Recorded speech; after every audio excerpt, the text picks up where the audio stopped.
রূপান্তরের সত্যের আজকের এই পর্বে সবাইকে স্বাগতম। প্রিয় বন্ধুরা, প্রীতি, সালাম এবং শুভেচ্ছা নেবেন।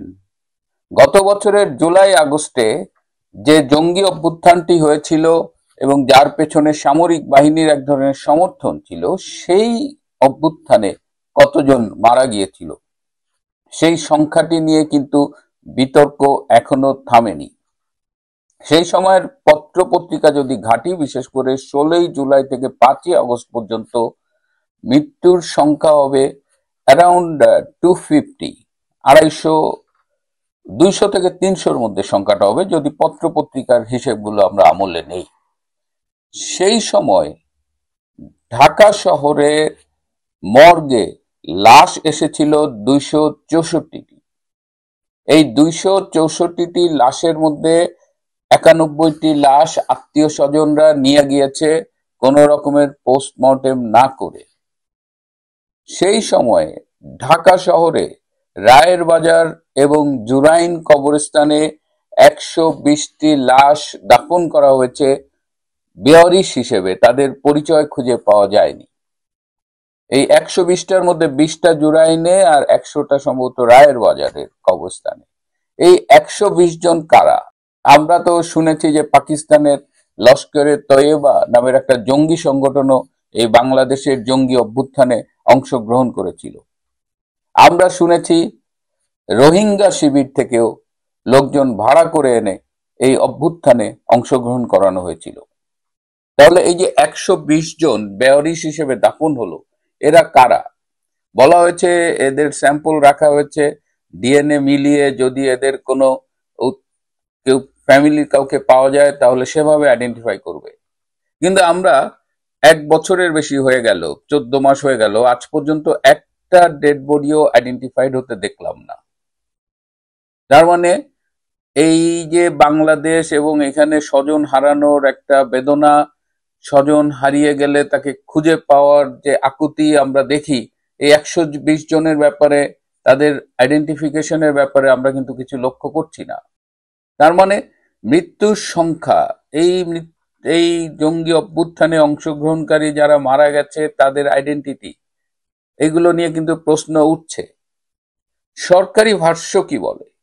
মুক্তিযুদ্ধ মন্ত্রণালয় বলছে যে জুলাই আগস্টে নিহতের টোটাল সংখ্যা হলো 844। পুলিশ বলছে জুলাই আগস্টে নিহতের সংখ্যা 960 জন, তার মধ্যে জুলাইয়ে মারা গেছে 334 জন আর অগস্টে মারা গেছে 626 জন। তাহলে মৃত্যুর সংখ্যা, এবং এর মধ্যে আমরা বিভিন্ন সময় দেখছি যে এই জুলাই আগস্টে বিভিন্ন কারণে যারা মারা গেছে, এই আন্দোলন সংশ্লিষ্ট নয়, যেমন ধরেন রোড ট্রাফিক অ্যাক্সিডেন্টে মারা গেছে, হার্ট অ্যাটাকে মারা গেছে, বা যশোরে একটা হোটেলে আগুন দিতে গিয়ে মারা গেছে, তাদের অনেককেই এই মৃতের তালিকায় সকল শহীদ বানানো হয়েছে। এই সব সংখ্যা ছাড়িয়ে গেছে জাতিসংঘের রিপোর্টে প্রদত্ত সংখ্যা। জাতিসংঘ একটা ইনভেস্টিগেশন করেছে যে 1 জুলাই থেকে 15 আগস্ট পর্যন্ত নিহতের সংখ্যা, এবং তারা বলছে 1400 মারা গেছে। কোন সোর্স এই 1400-কে সমর্থন করছে না। জাতিসংঘ এই 1400 সংখ্যাটা কোথায় পেল? জাতিসংঘ তার খসড়া রিপোর্টে এই সংখ্যাটা আরো কম বলেছিল, 700-800-এর মতো। হঠাৎ করে সংখ্যাটা জাম্প করে 1400 হয়ে গেল। এই 1400 কোথায় পাওয়া গেল? জাতিসংঘ এই সংখ্যাটা নিয়েছে ইনুসের যেসব ফলোয়ার আছে তাদের সাথে আলাপ করে। আপনি একটা ইনভেস্টিগেশন করছেন, একটা জাতিসংঘের মতো নিরপেক্ষ সংগঠনের পক্ষ থেকে মৃত্যু নিয়ে ইনভেস্টিগেশন করছেন, অথচ আপনি সংখ্যার জন্য ডিপেন্ড করছেন একটা পক্ষের উপরে, যে পক্ষের বিরুদ্ধে অভিযোগ আছে যে তারা স্নাইপার রাইফেলধারী দিয়ে এই আন্দোলনের মধ্যে তৃতীয় পক্ষ হয়ে গুলি করে আন্দোলনকারীদের হত্যা করেছে। কেবলমাত্র পুলিশের গুলিতে যে আন্দোলনকারীরা নিহত হয়েছে তা নয়। তো এরকম একটা পরিস্থিতিতে জাতিসংঘ কিভাবে 1400 সংখ্যাটা বলে? এবং এই 1400 সংখ্যাটা এস্টাবলিশ করার জন্য তাদের যে আপ্রাণ চেষ্টা, এবং সম্প্রতি আমরা দেখেছি যে আন্তর্জাতিক অপরাধ আদালত, যা ইন্টারন্যাশনাল ক্রাইমস ট্রাইব্যুনাল, সেখানে তাদের যে চিফ প্রসিকিউটর, জামাত এবং শিবিরের সাবেক নেতা অ্যাডভোকেট তাজুল ইসলাম, তিনি বলছেন যে শেখ হাসিনার 1400 বার ফাঁসি হওয়া উচিত। ওই জাতিসংঘের 1400 সংখ্যাটি তারা নিয়েছে। এই যে 1400 এবং মৃত্যুর তদন্ত নিয়েও কিন্তু আমরা প্রশ্ন তুলছি বারবার, যে কে কিভাবে মারা গেছে, পোস্টমর্টেম করা হলো না ঠিক মতো। সার্জিস আলম নামের একজন সাবেক ছাত্র সমন্বয়ক, তিনি বলেছেন যে লাশ কবর থেকে ওঠানো যাবে না, এতে নাকি আত্মীয় স্বজনের সেন্টিমেন্টে লাগবে। এটা কি ধরনের কথা? আইন তো ব্লাইন্ড, এবং আপনাকে মৃত্যুর কারণ জানতে হলে, কোন গুলিতে কোন বুলেটে নিহত হয়েছে এগুলো জানতে হলে তো পোস্টমর্টেম একটা স্বীকৃত উপায়, এবং আপনাকে এটা করতে হবে, কিন্তু সেগুলো করা হয়নি। তার মানে ঘোলা জলে মাছ শিকার করার একটা প্রচেষ্টা, এবং যেন তেন ভাবে বিচারের নামে, একটা ক্যাঙ্গারু কোর্টে বিচারের নামে তারা শেখ হাসিনা সহ আওয়ামী লীগ নেতৃবৃন্দকে শাস্তি প্রদানে বদ্ধপরিকর, এবং শাস্তিটা কি? তারা মৃত্যুদণ্ড দেবে, এটা যেন আগের থেকেই লেখা হয়ে আছে। আমি আরো অবাক হয়ে দেখলাম যে বাংলাদেশে জাতিসংঘ মানবাধিকার কমিশনের একটা অফিস খোলা হয়েছে, এবং সেই অফিসের প্রধান হলো হুমা খান, একজন ভারতীয় বংশোদ্ভূত। তার আচরণ, তার কথাবার্তায় আমি রীতিমতো বিস্মিত। জাতিসংঘ আসলে কি? জাতিসংঘ যতদূর জানি একটা নিরপেক্ষ আন্তর্জাতিক সংস্থা। 1945 সালে এটি গঠিত হয়েছিল। এই সংস্থাটি বিশ্বের আহ, নিরাপত্তা, শান্তি, মানবাধিকার, উন্নয়ন এসব নিয়ে কাজ করে। এই যে বিশ্ব স্বাস্থ্য সংস্থা, ইউনিসেফ, এসবই তো জাতিসংঘেরই, ইউএন এর এক একটা সংস্থা। তো সেই জাতিসংঘের যে এই মানবাধিকার কমিশনের অফিসের প্রধান হুমা খান, তাকেও আমরা দেখি এই বিতর্কিত আদালতের বিতর্কিত চিফ প্রসিকিউটর তাজুল ইসলামের পাশে দাঁড়িয়ে সংবাদ সম্মেলনে উপস্থিত হতে।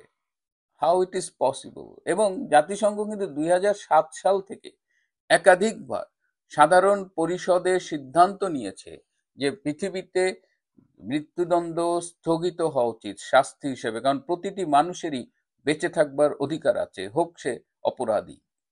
অথচ এই অপরাধ, যেখানে মৃত্যুদণ্ডই একটা উল্লেখযোগ্য শাস্তি, এবং যেখানে চিফ প্রসিকিউটর বলছেন যে 1400 বার শেখ হাসিনার ফাঁসি হওয়া উচিত, সেখানে আমাদের এই হুমা খান কি করে থাকেন? এবং হুমা খান সম্পর্কে আমি একটু খোঁজ নিয়েছি, তার সাথে ঢাকায় অনেকেই কথা বলেছেন। তারা আওয়ামী লীগের ভুক্তভোগী পরিবারের পক্ষ থেকে তারা ভেবেছিলেন, যেহেতু জাতিসংঘ মানবাধিকার কমিশন আছে, মানবাধিকারের বিষয়ে তার সাথে দেখা করা যাবে। এবং তার সাথে কথা বলে প্রত্যেকে আমাকে বলেছে, যাদের সাথে আমি যোগাযোগ করি, যে প্রচন্ড আওয়ামী লীগ বিদ্বেষী এই মানুষটা। তিনি তার নিরপেক্ষতা হারিয়েছেন, নানানভাবে তিনি বিতর্কিত হয়েছেন। মাত্র কয়েক মাসের মধ্যে ভয়ানকভাবে বিতর্কিত হয়েছেন এই হুমা খান। তিনি পুরো জাতিসংঘ মানবাধিকার কমিশনকে বিতর্কিত করেছেন, আরো বড় করে বললে হয় যে পুরো জাতিসংঘকে বিতর্কিত করেছেন। সো এই তরুণী কি করে জাতিসংঘ মানবাধিকার কমিশনের চিফ হিসেবে বাংলাদেশে থাকে? এবং জাতিসংঘ এই 1400 সংখ্যাটা কোথায় পেল, যেখানে সরকারি ভার্সন, পুলিশি ভার্সন, সেই সময়ের পত্রিকার ভার্সন, কোনো কিছু এই 1400 সাপোর্ট করে না। অ্যাটলিস্ট 500 থেকে 600 যদি সরকারি ভার্সন আমি অ্যাকসেপ্ট করি, তিনি অতিরিক্ত দেখিয়েছেন। কেন জাতিসংঘের এই মিথ্যাচার? একটি ইনভেস্টিগেশন তো নিরপেক্ষভাবে করতে হয়, কিন্তু এখানে আমরা ইনভেস্টিগেশনটা দেখছি ফুললি বায়াসড, ইনফরমেশন বায়াস। তিনি মন গড়া কিছু সংখ্যা বসিয়েছেন, এবং সেটার ভিত্তি হিসেবে তিনি আলাপ করেছেন যাদের সাথে, তারা সবাই পক্ষপাতদুষ্ট, তারা সবাই একটি পক্ষের।